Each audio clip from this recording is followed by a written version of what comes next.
Hello दोस्तों, कैसे हो आप सभी। आशा करती हूँ आप सभी स्वस्थ होंगे। मैं आप सभी का अपने चैनल हिंदी क्लासेस में बहुत बहुत स्वागत करती हूँ।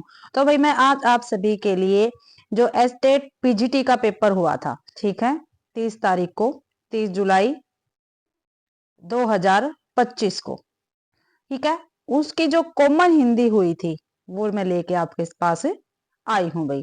ठीक है, तो आज हम जो कॉमन हिंदी है वो हम करेंगे।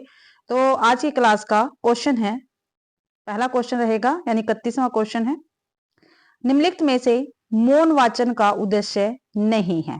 ठीक है भाई, जो मौन वाचन होता है उसका उद्देश्य नहीं है। मौन वाचन का मतलब जो हम मन ही मन में पढ़ते हैं उसका क्या उद्देश्य नहीं है। उचित लय और गति प्रदान करना, देखते हैं। स्वाध्याय की आदत विकसित करना, तीव्र गति से पढ़ने का अभ्यास करना, अर्थ ग्रहण कर उसका केंद्रीय भाव समझना। तो भाई हमारा जो तीन ऑप्शन है ये बिल्कुल सही रहेगा। उचित लय और गति प्रदान करता है, मौन वाचन बिल्कुल करता है, क्योंकि जब हम मन मन में पढ़ते हैं तो हमारी उचित लय बनती है। ठीक है, अपने आप हम ज्यादातर पढ़ते हैं और उसकी गति भी बनती है। स्वाध्याय की आदत विकसित करता है, ठीक है, अपने आप पढ़ने की आदत हमें मिल जाती है। अर्थ ग्रहण कर उसका केंद्रीय भाव हम समझ जाते हैं, क्योंकि जब हम मौन वाचन करते हैं तो हमारा जो ध्यान क्या है वो केंद्रित रहता है एक ही लक्ष्य की तरफ ही, आपको ध्यान रखना है। तो हमारा जो तीन ऑप्शन है बिल्कुल सही रहेगा। अगला क्वेश्चन है 32वां, वाक्य में प्रयुक्त क्रिया की दृष्टि से, भाई किसकी दृष्टि बताना है? क्रिया की दृष्टि से असंगत विकल्प का चयन कीजिए। देखो भाई, जो एस्टेट का पेपर होता है उसमें संगत असंगत ये क्या है, ये मेन होते हैं, इस पे हमें ज्यादा फोकस करना चाहिए। तो देखते हैं, पहला क्वेश्चन है क्रिया की दृष्टि से बताना, भाई ये याद रखना, क्रिया की दृष्टि से। अध्यापिका अध्यापक छात्रों को भूगोल पढ़ा रही है। यह अध्यापिका छात्रों को क्या कर रही है? भूगोल पढ़ा रही है। तो इसमें क्या है? द्विकर्मक क्रिया है। क्या है? द्विकर्मक क्रिया है भाई, ये आपको ध्यान रखना है, बिल्कुल सही है। जो गलत है वो हमें बताना है। निषिद्ध जोर जोर से हंस रहा है, इसमें क्या है? अकर्मक क्रिया, बिल्कुल सही है। वही जो हंसने का प्रभाव किस पे पड़ता है? निषिद्ध पे पड़ता है। तो क्या है इसमें? अकर्मक क्रिया, क्योंकि इसमें कोई भी कर्म नहीं हुआ है। ठीक है, ये आपको ध्यान रखना है। अगला क्वेश्चन है, दो बिल्कुल ठीक अब तक। तीसरा ऑप्शन देखते हैं, मदारी अनेक करतब दिखाकर बच्चों को ललचाता है, अकर्मक क्रिया है। क्या है भाई? ये तो गलत है भाई, अकर्मक क्रिया इसमें नहीं है। ठीक है, अकर्मक क्रिया नहीं है। लड़ झगड़ कर वह अपना हिस्सा ले ही मरा, ये रंजक क्रिया, ये भी बिल्कुल सही है। तो इसमें गलत क्या है? तीन जो ऑप्शन है ये हमारा गलत रहेगा भाई। आगे एक गद्यांश दे रखा है, इसको पढ़कर हमें क्या है? 33 से लेके 36 तक क्वेश्चन दे रखे, उसके आंसर हमें करने हैं। तो देखते हैं, पढ़ते हैं भाई, ध्यान से देखना। ठीक है, नशा निश्चय ही एक मूल्य है, पर निरंतरता भी एक मूल्य है। साहित्य दोनों में से एक को चुनने की हिमाकत सौभाग्य से नहीं करता, क्योंकि वह जानता है कि एक के बिना दूसरा संभव नहीं। परंपरा अपने को पूर्णवा किए बिना सजीव नहीं रह सकती। मनुष्य दोनों आयामों में रहता है, इतिहास में और अनंत में। वह बदलता है और फिर भी बना रहता है। दोनों आयाम मनुष्य के यहाँ अंतर्भुक्त है, वे अलग थलग या वितरिक नहीं होते। बहुत कुछ बदलता है, समाज परिस्थितियां, आर्थिक व्यापार, मानव संबंध और उनके सगुफन आदि पर प्रेम, ईर्ष्या, मोह, मत्सर, राग विराग, हर्ष विषाद आदि वही बने रहते हैं, नई दृष्टि होती है। तो इसके जो क्वेश्चन है वो हम देख लेते हैं। ठीक है, नहीं भाई अभी तो और पहरा है, इसको देखते हैं। गद्यांश दे रखा, तो अपने लिए अनिवार्यता नया शिल्प भी खोजती है। विश्लेषण के लिए भले हम कथ्य और शिल्प को अलग थलग कर लेते हैं, पर रचना में वे अद्वैत है।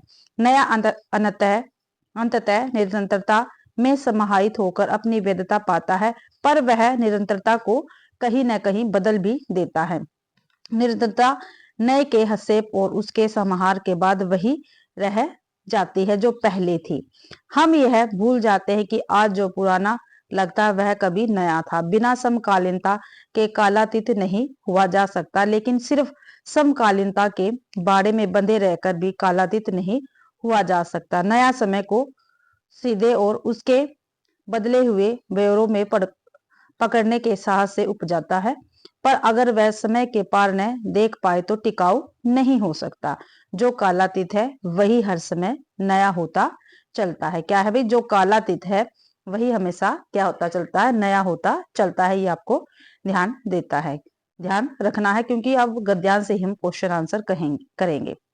साहित्य का अभिष्ट है, जो साहित्य है उसका अभिष्ट क्या है? मात्र नए को चुनना, मात्र निरंतरता को चुनना, ठीक है, नएपन एवं निरंतरता दोनों को चुनना, या मात्र समकालीन को चुनना। तो साहित्य का अभिष्ट क्या पूछा इसमें? जो गद्यांश पढ़ा उसके अकॉर्डिंग है भाई, ये ध्यान रखना। नएपन एवं निरंतरता दोनों को चुनना। 3 ऑप्शन बिल्कुल सही रहेगा। अगला क्वेश्चन है, निम्नलिखित में से कौन सा कथन सत्य है? भाई इसमें से कौन सा कथन सत्य है वो हमें बताना है। मनुष्य के मूल प्रवृत्तियां समय के साथ परिवर्तनशील है। मूल प्रवृत्तियों के बारे में पूछा है, ठीक है, आगे देखते हैं। मनुष्य का समाज समय के साथ परिवर्तनशील है। मनुष्य मात्र इतिहास में जीता है। निरंतरता सदैव अपरिवर्तनशील होती है। तो क्या पूछा है भाई इसमें? जो सत्य है वो पूछा है। तो सत्य क्या है? मूल प्रवृत्तियां क्या समय के साथ परिवर्तित नहीं है, परिवर्तनशील नहीं है। मनुष्य का समाज समय के साथ परिवर्तनशील है, ये बिल्कुल सही है भाई।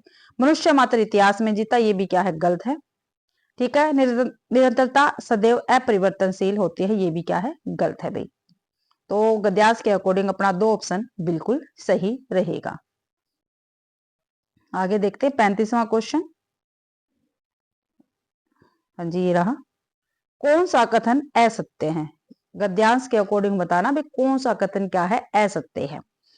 तो देख लेते हैं भाई असत्य कौन सा है। साहित्य में दृष्टि का अवबोधन कथ्य से होता है, बिल्कुल सही है भाई। जो साहित्य है उसमें दृष्टि का अवबोधन किससे होता है? कथ्य से होता है। आगे देखते हैं, नवीन कथ्य अपने लिए नवीन शिल्प भी लाता, बिल्कुल सही है भाई। जो नवीन कथ्य होता है वो अपने लिए नवीन शिल्प जरूर से जरूर लेकर आता है। 2 सही है अब तक, गलत बताना इसमें। कथ्य और शिल्प दोनों एक दूसरे से स्वायत्त है। आगे देखते हैं, साहित्य रचना में कथ्य और शिल्प परस्पर अनुचित होते हैं। तो इसमें भाई जो 3 ऑप्शन है ये हमारा गलत रहेगा। कथ्य और शिल्प दोनों एक दूसरे से स्वायत्त होते हैं, ये क्या हमारा? गलत रहेगा। अगला क्वेश्चन है 36वां, और ये गद्यांश का लास्ट क्वेश्चन है भाई, ठीक है। नयापन टिकाऊ होता है, ये लास्ट लाइन में हमने पढ़ा था, ठीक है। नयापन टिकाऊ होता है जब वह समकालीन हो, जब वह समकालीन भी हो और कालातीत भी हो, जब उसमें चमत्कार हो। 4th ऑप्शन है जब वह परंपरा को बदलता हो, ठीक है। तो भाई नयापन टिकाऊ होता है जब वह समकालीन भी हो और कालातीत भी हो। तो भाई 2 ऑप्शन अपना बिल्कुल सही रहेगा। गद्यांश वाले क्वेश्चन समाप्त होते हैं। अगला क्वेश्चन देखते हैं 37वां।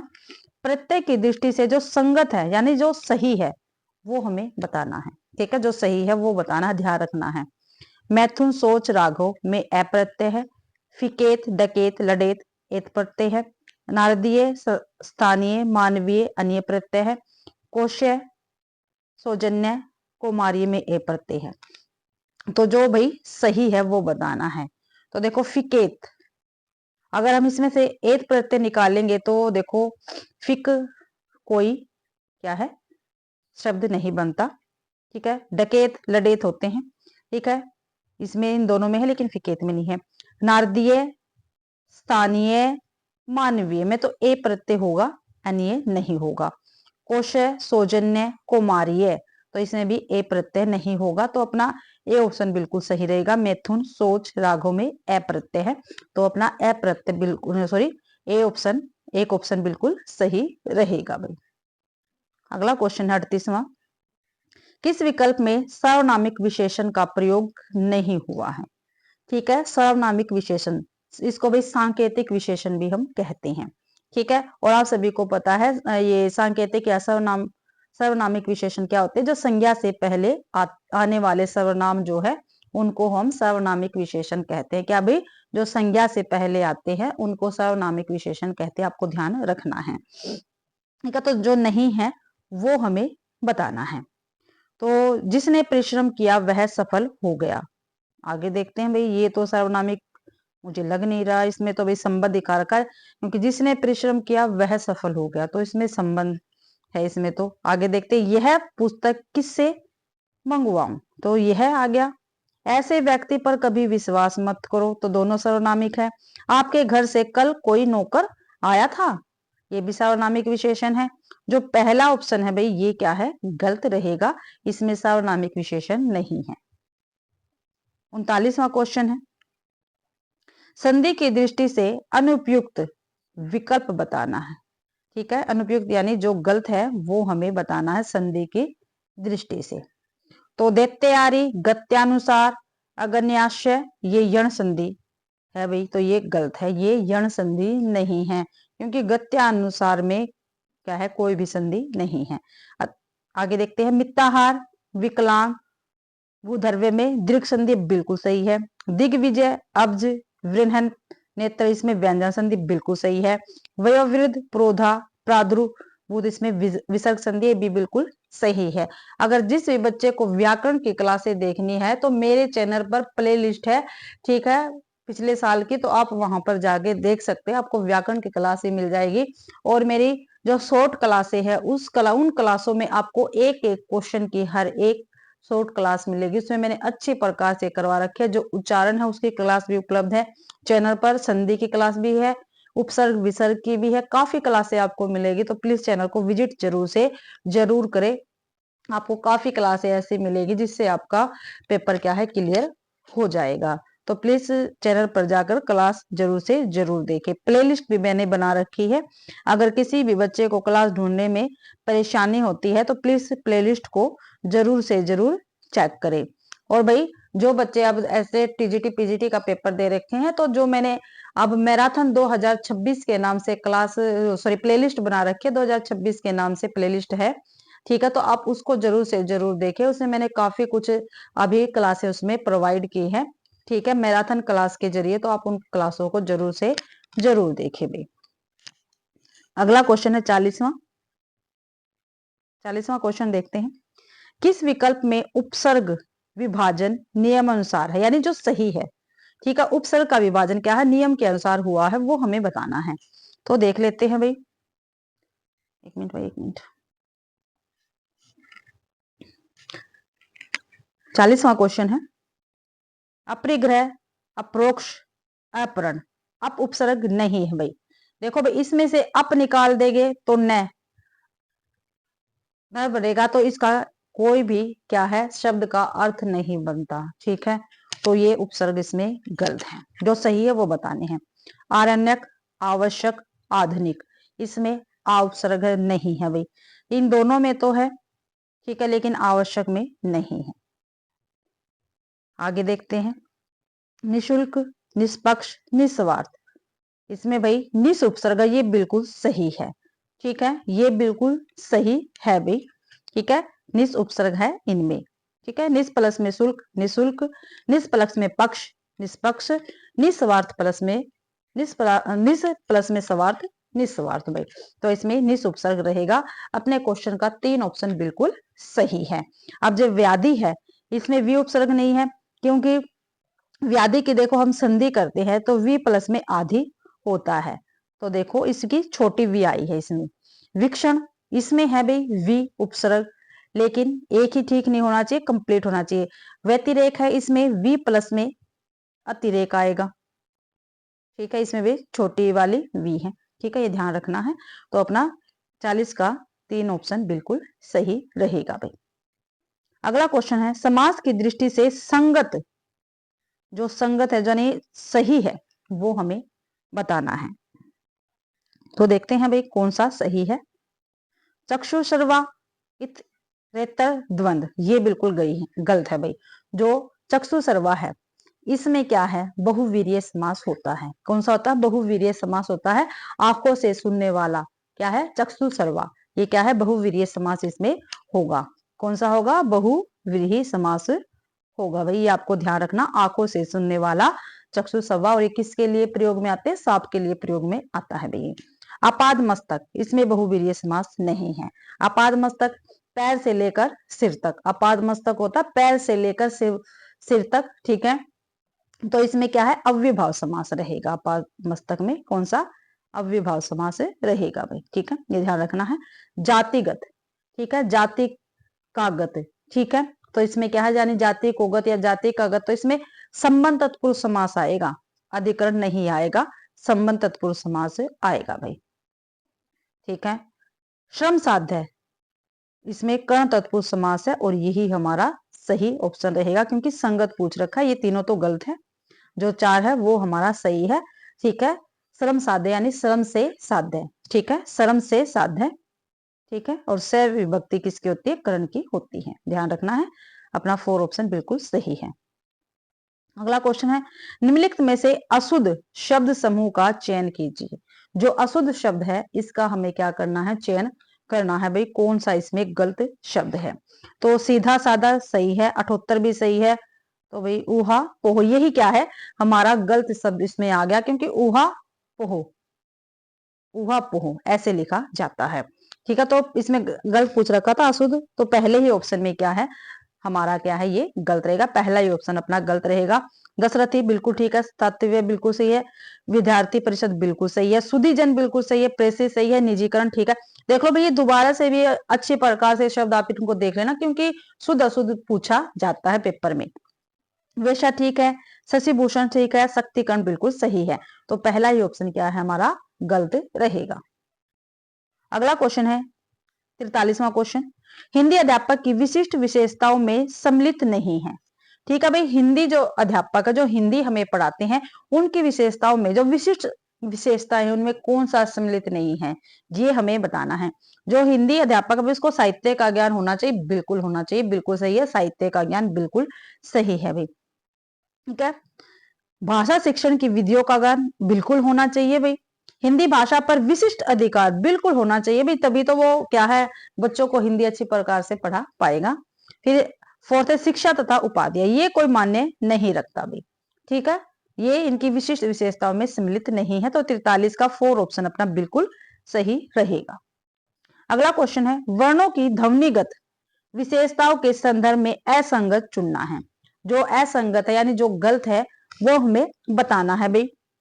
वर्णों की ध्वनिगत विशेषताओं के संदर्भ में मैं कह रही हूं, आपको ये क्लासें मेरे चैनल पर मिल जाएगी, हिंदी व्याकरण के नाम से प्लेलिस्ट बनी हुई है, तो उन क्लासों को जाकर देखें, आपके काफी सारे क्वेश्चन क्या है हल हो जाएंगे। उसमें मैंने 25 वर्ष करवा रखा है, अध्यय मध्य, ठीक है, अगर स्वर भी है, मध्य स्वर भी है, हर्ष भी है, समवृत्त भी है, वृत्तमुखी भी मैंने सभी करवा रखे, प्लीज आप क्लासों को जाकर जरूर से जरूर देखें, ठीक है भाई। तो देखते हैं इसमें क्या गलत है।